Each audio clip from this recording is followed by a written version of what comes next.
রমজানের এক মাস ছাদে না যাওয়া তো আমার ছাদের অবস্থা খুবই খারাপ ছিল। আর আজকের এই ভিডিওটা কিন্তু আমি যেদিন গ্রাম থেকে আসছি তার পরের দিন বিকাল থেকে শুরু করছি। আসসালামু আলাইকুম, কেমন আছে সবাই? আশা করি সবাই ভালো আছে। আলহামদুলিল্লাহ আমিও আল্লাহর রহমতে ভালো আছি। তো যেদিন গ্রাম থেকে আসছি তার পরের দিন বিকালে এই যে ছাদে গিয়েছিলাম, মানে দুপুরেও গিয়েছিলাম। আমি যে কাপড় চোপড়গুলো সবগুলো ধুয়ে তারপরে যে রোদ্রে দিয়েছিলাম। আর বিকালে মূলত আসলে নামাজ পড়ে গিয়েছে, আমি ছাদ পরিষ্কার করব। আমার ছাদের অবস্থা খুবই খারাপ ছিল আর অনেকগুলো সবজি না নষ্ট হয়ে গিয়েছে, পেকে গিয়েছে।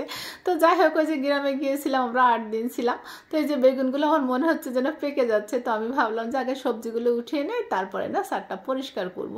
তো যেগুলো পেকে গিয়েছে তারপর নষ্ট হয়ে যাচ্ছে সেগুলো সব উঠিয়ে নিয়েছে। আর দেখো কুমড়ো শাক হয়েছে, একদম ছাদটা ভরে গিয়েছে। আর এই আম গাছটাতে না বছরে 3 বার করে ফল দেয়। একবার তো তোমাদের পাকা আম দেখালাম, আর দেখো এত বড় বড় আম হয়েছে। আবার কিন্তু নতুন করে বইল আসছে। আর এই যে নাগা মরিচ গাছে অনেকগুলো মরিচ না পেকে লাল হয়ে গিয়েছে, নষ্ট হয়ে গিয়েছে।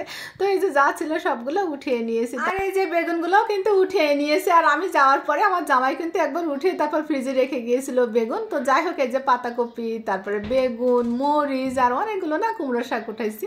আর আমার গাছগুলোতে যে কি পরিমাণ ফুল ধরছে দেখে না আমার খুব ভালো লাগতেছিল। আর এই বেলি গাছটাতে কিন্তু ফুল ধরেই না, আমি আসার পরে দেখি যে অনেক ফুল ধরছে। আর এই যে দেখো কাঠগোলাপ, এবার না অনেক ফুল আসছে আমার কাঠগোলাপ গাছে, মাশাল্লাহ মাশাল্লাহ। তো যাই হোক, আমি একটু ফুলগুলো দেখে একটু আদর করতেছিলাম, ওদের সাথে একটু কথা বলতেছিলাম। তারপরে না আমি ছাদ ঝাড়ু দিয়েছি একদম, মানে মাগরিবের আজান পর্যন্ত পুরা ছাদ আমি পরিষ্কার করে একদম ক্লিন করে ফেলছি। তারপরে না বাসায় এসে আমি নামাজ কালাম পড়ছি। আর আমরা যারা গৃহিণীরা আছি 2 দিনের জন্য কোথাও বেড়াতে গেলে বাসায় এসে না মনে হয় কত কাজ, কোনটা রেখে কোনটা করব, আমার তো এরকমই মনে হয়। তো যাই হোক, দেখো আমি মাগরিব পর্যন্ত না একদম ছাদটা পরিষ্কার করে তারপরে যে ময়লাগুলো সব এখানে রেখে দিয়েছি। পরের দিন সকালে না আমার জামাই এগুলো তুলে ফেলে দিয়েছিল। আর এই যে পরের দিন সকালে অনেকগুলো মাছ কিনে আনছে, মাছগুলো অবশ্যই কেটে নিয়ে আসে আমাদের। তারপরে এই মাছগুলো না ভালো করে ধুতে হয়, কই মাছ, তারপরে মাগুর মাছ, শিং মাছ, কি মাছ যেন, শোল মাছ। এই মাছগুলো খুব ভালো করে না ধুলে কিন্তু খাওয়া যায় না। তো সকালে উঠে না আমার এই মাছগুলো ধুতে ধুতে না অনেক সময় চলে গিয়েছিল। আর যে কুমড়ো শাকগুলো দেখো না আমি কেটে নিয়েছি, আজকে কুমড়ো শাক রান্না করবো। আমার ছাদ বাগানের কুমড়ো শাকগুলো কিন্তু অনেক বেশি মজা লাগে। তো যাই হোক, মাছগুলো আমি কিন্তু ফ্রোজেন করে রেখে দিয়েছি। আর আমি শোল মাছটা রান্না করবো আজকে।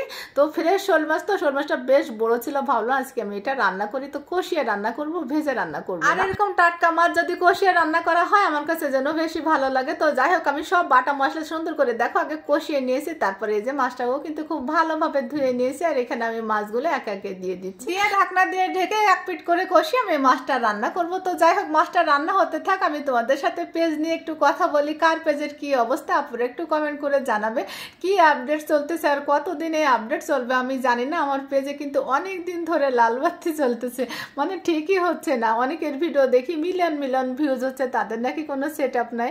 তারপরে আবার যাদের সেট আপ আছে তাদের নাকি $10 দিচ্ছে না। আমার ভিউজ কিন্তু খুবই কম হচ্ছে, কিন্তু সে তুলনায় আলহামদুলিল্লাহ আমার কিন্তু $10 খুব ভালো দিচ্ছে। আর আমার পেজের ভিডিও ভাইরাল হচ্ছে না অনেক দিন ধরে, 2-1টা ভাইরাল করতেছে, কিন্তু পিছনের ভিডিও তা আবার কিন্তু বড় ভাইরাল না, মোটামুটি 400, 500, 200কে এমন করতেছে। সেম ভিডিও কিন্তু আমি আগে পেজে দেই, পরে ইউটিউব চ্যানেল আর টিকটকে দেই, সেখানে কিন্তু আমার lakh lakh million million view হচ্ছে। অথচ আমি টিকটক আর ইউটিউবে একদমই সময় দিই না, শুধু ভিডিও আপলোড করে না চলে আসি। পেজে যে হারে সময় দেয়, যারা কমেন্ট করে সবার ভিডিও দেখি, কমেন্টে রিপ্লাই দেয়। আর ওই দুটো চ্যানেলে আমি কিন্তু কোনো কষ্টই করি না, শুধু ভিডিও দিয়ে চলে আসি, কমেন্টে রিপ্লাইও দিই না, কোনো কিছুই কিন্তু আমি দেখি না। ফেসবুক মামার এই আপডেট খেলা কতদিন চলবে আমি জানি না। তো যাই হোক, পুরো তোমাদের সাথে কথা বলতে বলতে আমার দেখো কুমড়া শাক রান্নাটা কিন্তু হয়ে গিয়েছে। আজ এই পর্যন্ত, সবাই ভালো থেকো, আসসালামু আলাইকুম।